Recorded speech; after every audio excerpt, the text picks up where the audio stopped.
окуялар, тагдырлар. Салам радиосунда ачык микрофондо байланыш күтөбүз. Барыңыздарга салам, ардактуу радио көрөрмандар. Мына ошентип кайрадан эле Салам медиасында ачык микрофон уктуруусу түз эфирде обого чыгып турган учуру биздин 164 жыштыгыбыз менен жана ошондой эле Салам медиа деп YouTube каналыбызда түз эфирден көрсөңүздөр болот. Жана өзүңүз кызыккан суроолорду 0771 69 05 69 сандарына SMS түрүндө билдирсеңиздер болот. Же болбосо коңгуроо кылып сөз түрдө биз менен биргеликте дал ушул сааттарда бирге болууга чакырабыз. Ал эми биздин бүгүнкү темабыз ата энеси миграцияда жүргөн өткөл мезгилдеги балдардын психикалык колдоого муктаждыгы тууралуу талкуу болмокчу. Дал ушул теманын алкагында сөз кылалы. Мен болсо студиябызга келген эжекелерибиз менен тааныштыра кетейин. Гүлмира Самиева, Баткен шаарындагы Сыдык Айтматов атындагы орто мектебинин социалдык педагогу. Саламатсызбы?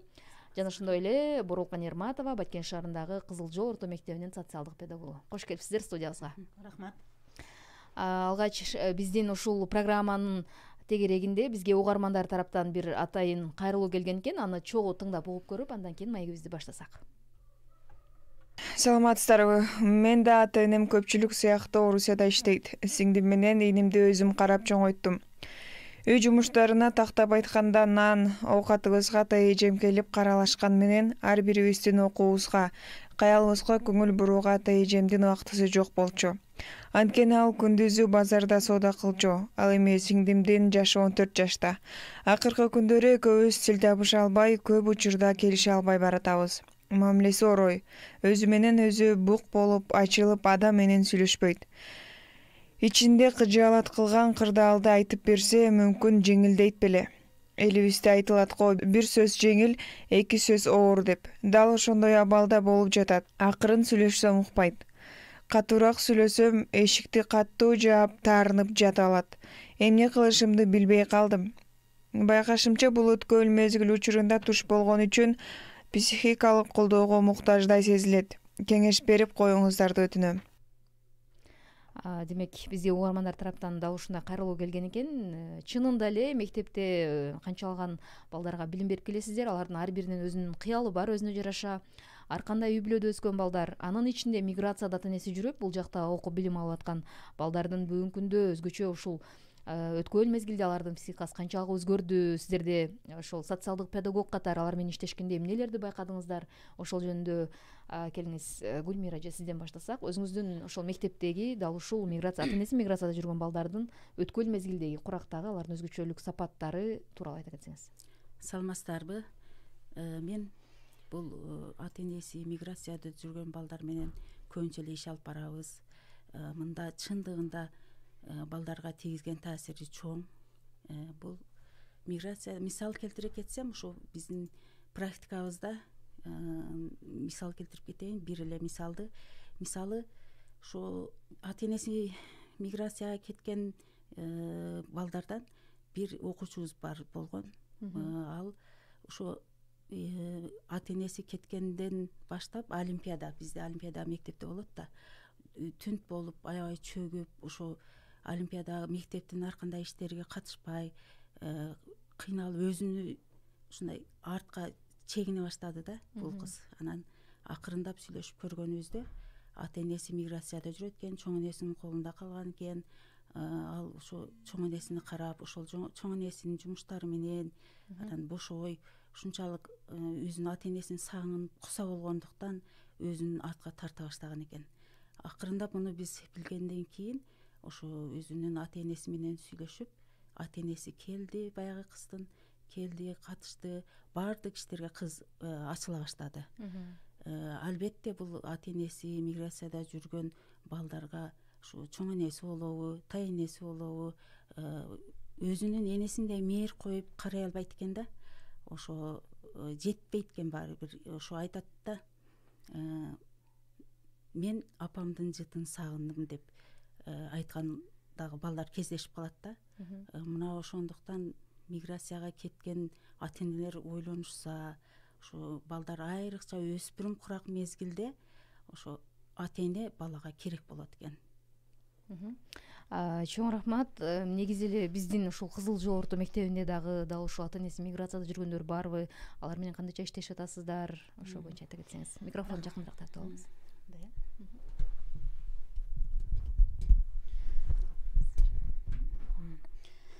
Рахмат Улган.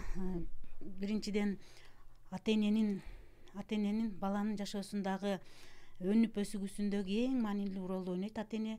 Эгерде ата эне баланын жанында болбогон учурда балага эмоционалдык жана психологиялык, моралдык жактан тез таасирлердин берилиши бул мүмкүн.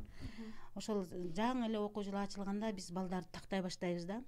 Кайсы окуучунун ата энеси миграцияда кеткен, кайсы окуучу ажырашып кеткен, үй бүлөдөгү семья деп ошолордун баардыгын тактап чыккандан кийин ошол балдардан анкета алынат да. Миграцияда жүргөн балдарды ата энелердин балдарынан алабыз да. Ошол анкетаны алып атып мен өзүнчө ушунчалык ичимден бир ыйлагым келди да. Бир окуучу кызым бар болчу, улуу эле 10-11 класстын окуучусу. Анан айтып атат да, эжекей дейт, мен атамдын колундамын, инилерим бар, кирини жууп баардыгын кылам дейт. Бар жогум жетиштүү дейт. Бирок мага бир гана апанын мээрими жетишсиз болду эжекей деп ошентип жазды. Анан байкуш кыздар үчүн ушундай болот го дедим. Анан эркек балдардан алып көрсөм, эркек бала 11 класстын эркек баласы эле апасынын колунда, бирок учурда атасы эле да. Анан апасы жанында го деген ойдо болуп алсам айтып атпайбы. Эжекей апам жанымда дейт, бар жогум бар дейт, акчаны берип турат дейт. Мен бирок өзүм жалгызмын, атам жок, жалгыздык мени бийлеп алган деген нерсени алды да. Анан 5-6 класстан алсам бир ата энеси, чоң атасынын колунда, ушундай жакшы үй бүлө да. Анан апасы менен атасы дагы Москвада. Анан ошол 5-класстын окуучусунан алсам айтып атат да. Эжекей дейт, менде дейт эркелеш гана жок дейт да. Ушундай чоң ата менин энем берип турат дейт. Мектепке жөнөткөндө дагы 10 сом, 20 сомдон берет дейт. Бирок мен эркелей албай жатам дейт да. Качан атам менен апам келишин ушунчалык күтүп атам дейт да. Андан дагы бир окуучу балам айтып аткан, эжекей дейт, апам келип кетти эле дейт. Эркелеп алдым, апам кетти. Эми баягы жашоо болот да дейт да. Дагы жашоо башталат экен да дейт да. Ошол анкеталарды алып атып өзүмө ой келди да. Ата эне болуу бул оңой экен, бирок ата энелик кылуу бул кыйын экен да. Ошон үчүн айтат элем да, ата эне болуу оңой, ата энелик кылуу кыйын. Эгерде мээримди, сүйүүнү бербегенден кийин ата энелик бир тыйын экен да. Урматтуу ата энелер, ушул ата энелик кылган мээримиңиздерди, сүйүүңүздөрдү балдарга бериңиздер дейт элем да. Ар бир бала бул аянычтуу. Бала канчалык чоңоюп өскөн сайын алардын муктаждыгы сүйүүгө, мээримге көбүрөөк болот экен да. Анан сиздер тапкан акча, сиздер тапкан байлык балага эч кандай таасир бере албайт экен. Кийинки мээрим уже жетишсиз болот да. Ошон үчүн мүмкүн болушунча балдарыңыздардын жанында болсоңуздар дейт элем да. Чоң рахмат. Сөз түрдө биздин алыста жүргөн ата энелер уга турган болсо, бул программаны биздин YouTube каналыбыздан көрө турган болсо дагы бир жакшы жыйынтыкка келет деген терең ойдобуз. Ал эми азыр эле биздин угарманыбыз айтып өттү да, ушул сиңдим менен инимди мен өзүм үйдө карадым, улуу эжеси катары. Анан ошол акыркы күндөрү баягындай өзгөрүп, мүнөзү өзгөрүп, эшикти катуу жаап, же болбосо эч кимге сыр сүйлөшпөй, түнт болуп кеткендиги. Сиздерде дагы ушундай көрүнүштөр болгондо алгачкы кадамдарды эмнеден баштайсыздар? Ал балдардын жан дүйнөсүн кантип ачып, алар менен сүйлөшө аласыздар? Себеби сиз айткандай, энеге көп учурда эне менен сырдашат да балдар. Эне жок болсо башка бир адамга айткандан тартынышы мүмкүн. Ошондой өзүңүздөрдүн балдар менен иш алып баргандагы өзүңүздөрдүн методикаңыздар дейинби? Албетте, бул оор нерсе балдардын психикасына абдан таасир этет. Бул мындай учурлар кездешет. Эркек балдарда ушу рикетчиликке чыгып кеткенге чейин. Себеби ата эне акчаны канча болушунча бала үчүн жөнөтөт дагы, бала өзү каалаганын жасап калышат да. Мына ошондо бул өзүнүн ата энеси жанында болсо, балким ошондой жолго барбас беле. Бул баланын психикасына тийгизген таасиринин негизинде бала ошо рикетчиликке барат. Тамеки чегип кетиши мүмкүн. Өзү каалаганын жасап калат да. Даже мугалимди уккусу келбей калат. Ошо мугалимдердин арасынан дагы кандайдыр бир гана мугалимди жактырган учур келип калат экен да мындайда. Ошол мугалим менен байланышы анан акырындык менен чече баштайт экенбиз. Бирок ошондо дагы оорго турат да аябай. Ата эне абдан ошол өспүрүм куракта балага керек. Себеби аны чечүү өтө оор экен. себеби ата эненин ордуну мугалим дагы баса албайт экен да. Анан мындай учурларда балдарды дайыма позитивдүү тарбияларды берип, ошо позитив мотивация берип, ушундай жолдорду иштерди жүргүзөбүз. Бирок ошондой деле бизге кыйын болуп калып атат. Ошо бизди уккан ата энелер ошол жагын дагы ойлонушса жакшы болот эле. Демек алардын көңүлүн көтөргөнгө аракет кыласыздар, Жаңы уккан кандай кеңеш бересиздер деген суроого жооп берет элем да. Эгерде ошол сиңдиси азыр эшикти каттуу жаап ушундай бир абалда болсо, анда ошол сиңдиңе бул энелик мээрим жетишпейт да. Сен мүмкүн болушунча ошол сиңдиңе энелик мээримди беришиң керек. Иштен келдиңби? Иштей келген адамдын абалы мындай болот да: мен чарчап келдим. Ишиңди кылдыңбы? Аны кылып койдуңбу? Муну кылып койдуңбу? Ошол гана сөздү сүйлөйбүз, башка нерсени сүйлөйбүз да. Ошон үчүн ушул сиңдиңди кайтарыш үчүн кеңеш берет элем. Жумуштан келдиңби? Сиңдиң жакшы көргөн нерсени алып кел. Сиңдиңди кучакта, өп. Бүгүн мен жумуштан келгичем, сен ушундай нерсени бүтүрүп коюп турсуң. Мен сени аябай жакшы көрөм. Сен менин оң колумсуң. Кандай нерсе болсо баарын экөөбүз чечебиз. Ата энем экөөбүзгө ишенген. Сен акылдуу кызсың. Дайыма сенин жаныңда, сенин алдыңда мен бармын.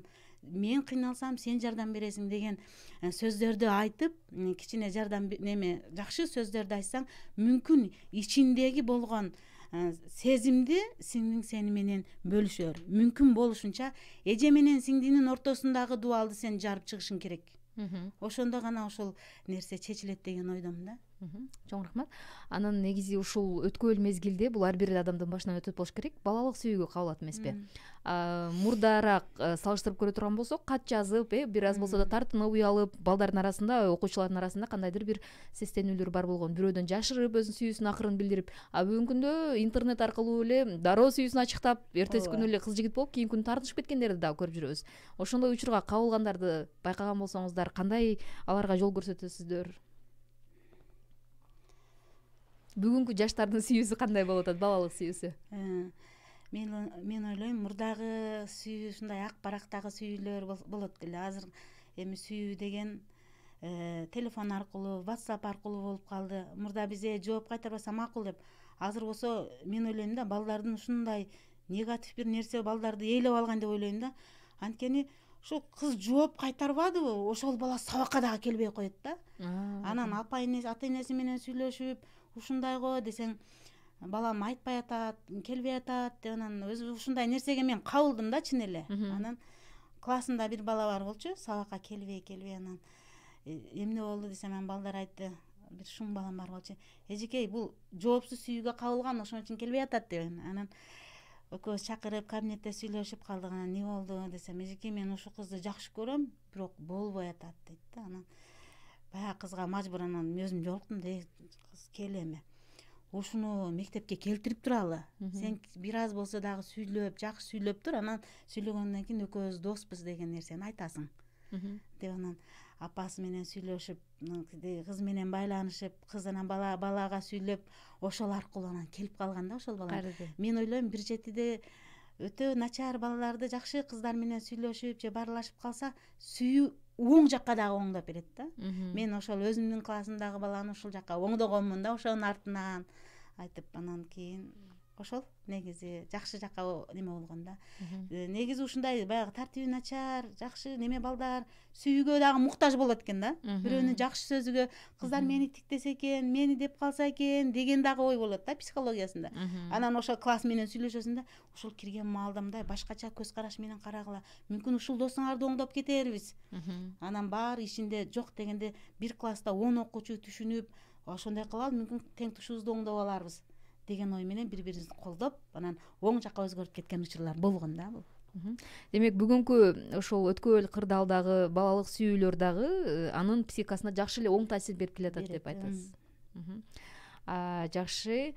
Ардактуу угармандар, биздин бул программабыз Сорос Кыргызстан фондунун демилгеси менен даярдалды. Жана эфирде айтылган ой пикир фонддун көз карашын чагылдырбайт. Андыктан бизге дагы бир кайтала кетейин. 0771 69 05 69 сандарын терип коңгуроо кылып, дал ушул жаатта кабылган болсоңуз же пикириңиз, сурооңуз болсо, бизге байланышка чыксаңыздар болот. Биздин линиябыз бош. Ошондой эле Гүлмира эже, сиз менен дагы ушул эле теманы утурлай сүйлөшсөк, сиздерде ушул балдардын атайын психикасын оңдоодо же болбосо кандайдыр бир мүнөздөрүн байкаганда атайын психологдор менен дагы иштешкен күндөрүңүздөр болобу? Ооба, албетте. Анан мындай учурда ар бир баланын өзүнүн ошо специалисти менен бизде Баткенде жок экен, ошол психолог жок болгондуктан мына Үч Коргонго алып барып көрсөтүп келдик окуучуларыбыздан. Анан өзүбүздө мына Нур балдар борбору бар. Мына ушул жака карап ошолор менен байланышып турабыз. Бирок ошол врачтардын берген ошо справкасынын негизинде, көрсөтмөсүнүн негизинде ал балдар деле мектепке окуш керек экен, тартылыш керек экен. Бирок ошондой болсо дагы бул балдардын таасири мына класста отурган балдарга дагы таасир этип калат экен да.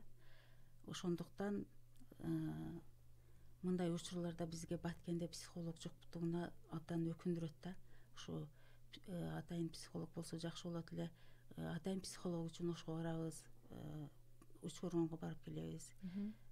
Жакшы жактарга чечилет. Өздөрүнүн ошо психологдор айтышат, өздөрүнүн көнүгүүлөрү бар, ошолорду жасаганга жардам беребиз. Ата-энелер менен тыгыз байланышта болуп турабыз. Өздөрүнүн айткан дарыларын алып берип жардамдашып карашып турабыз ушул жагы. Негизи анда демек биздин Баткенде бүгүнкү көйгөй психолог адистеринин жоктугу, аздыгы же болбосо жоктугу десек, бул эң биринчи көйгөйлөрдүн бири экен. Ал эми мугалим ошол эле учурда психолог дагы болуп атасыздар, ата-эне дагы болуп атасыздар, мугалим дагы билим берип да келатасыздар. Абдан жакшы. Бизде азыр бул жерге дагы бир суроо келген экен. Саламатсыздарбы? Сиздердин берүүнү көрүп жатабыз дейт. Менин дагы апам шаарда дейт, атам каза болуп калган.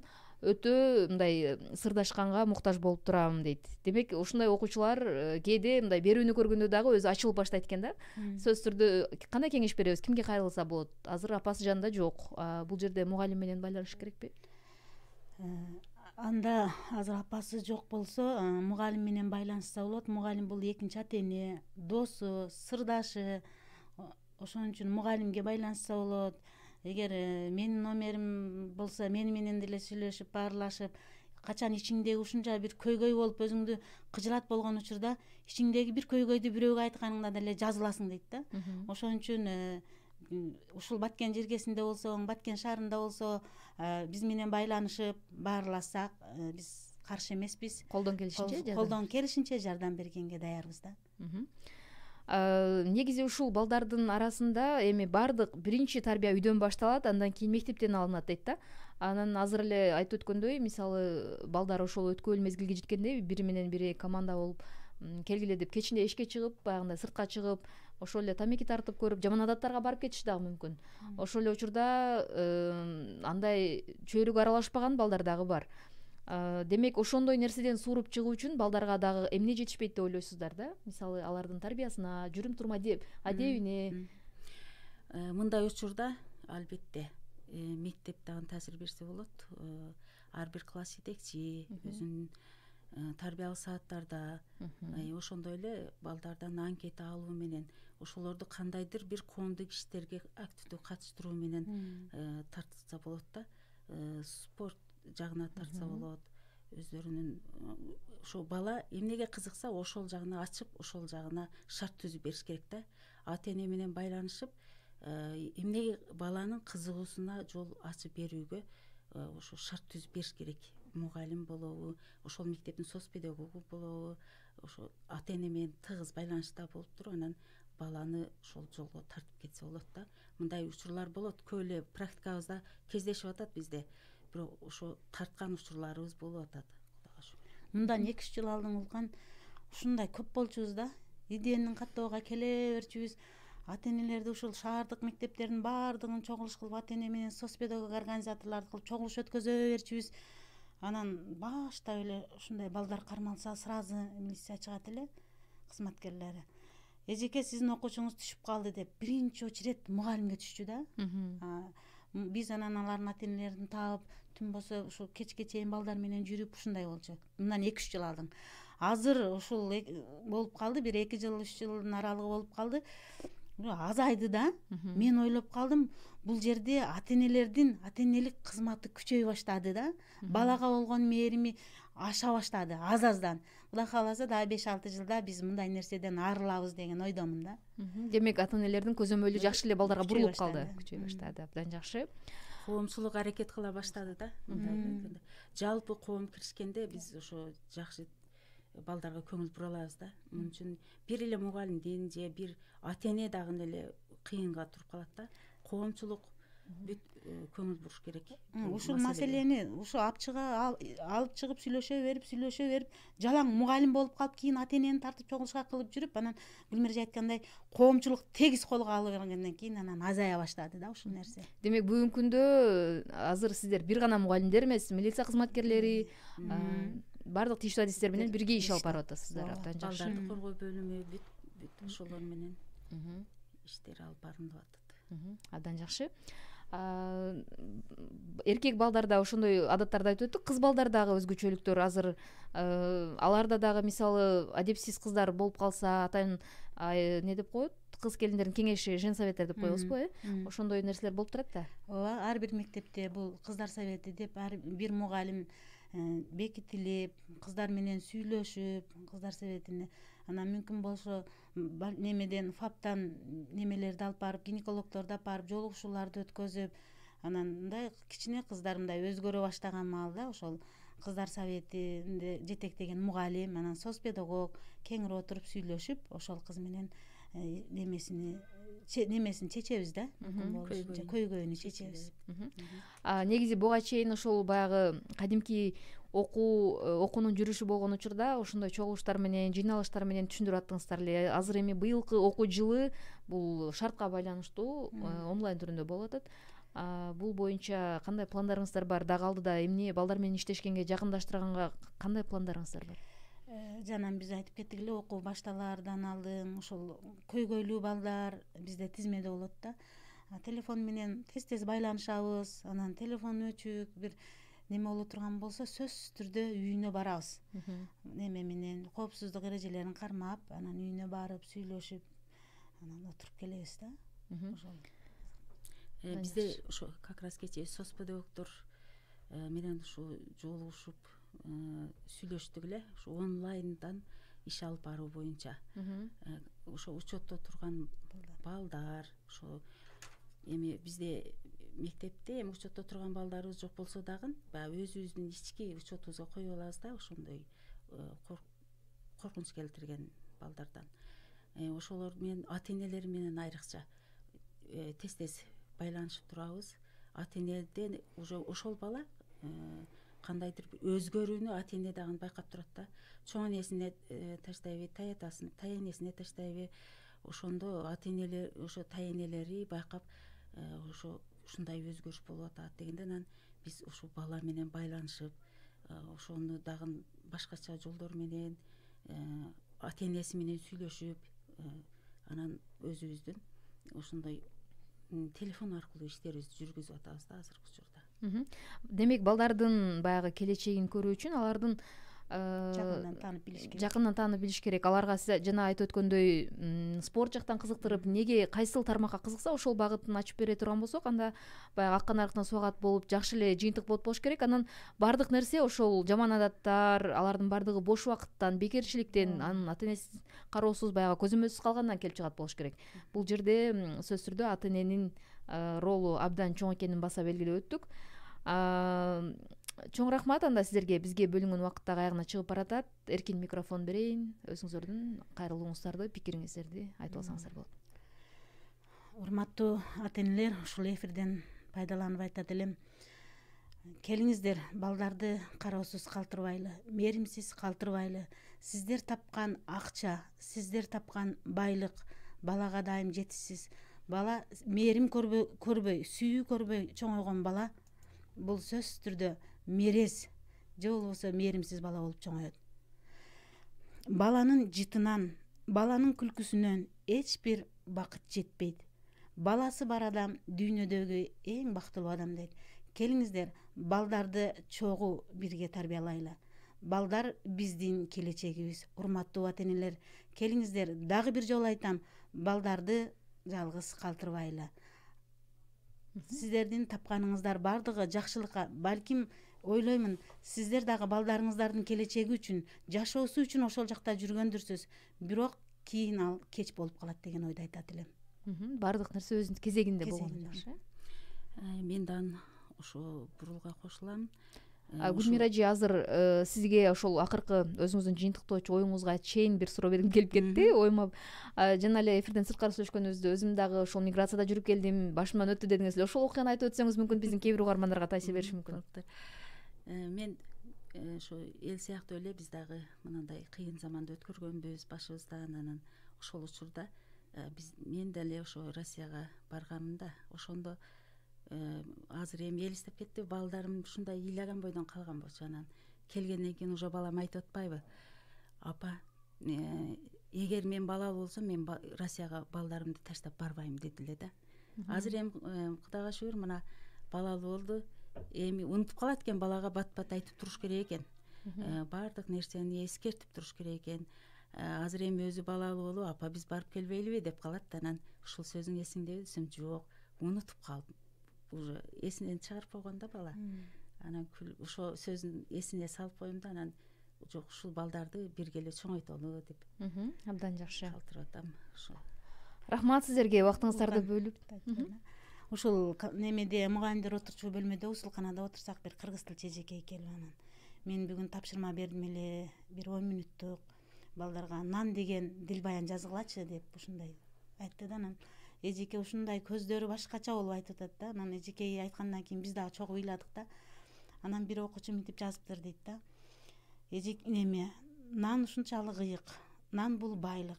Анан тексттин аягында мындай деп жазыптыр дейт. Нанды энем да, чоң энем да жабат. Нанды жеңем да жабат. Нанды эжем да жабат. Бирок мен апам жапкан нанды сагындым дептир да. Келиңиздер апалар, жакшы нанды жаап, балдардын курсагын тойгузолу. Сөз түрдө чоң рахмат, терең ыраазычылык билдирели. Ар бир үйдө апасына куса болуп сумсайган көздөр эмес, апасынын, ата энесинин кучагында эркелеп өскөн, ушундай бир эркин балдар чоңойсун, бактылуу балалыктын доорун сүргөн балдар чоңойсун дейли. Биз болсо ачык микрофон уктуруусунун аягына чыгабыз. Бул программа Сорус Кыргызстан фондунун демилгеси менен даярдалды. Программадагы биздин бүгүнкү программада айтылган ой пикирлер албетте фонддун көз карашын чагылдырбайт. Кызматыңыздарда Улкан Дүйшүева болдум. Барыңыздарга салам жолдойбуз. Саламыңыз түз болсун. Кийинки эфирден амандашканга чейин бар болуңуздар.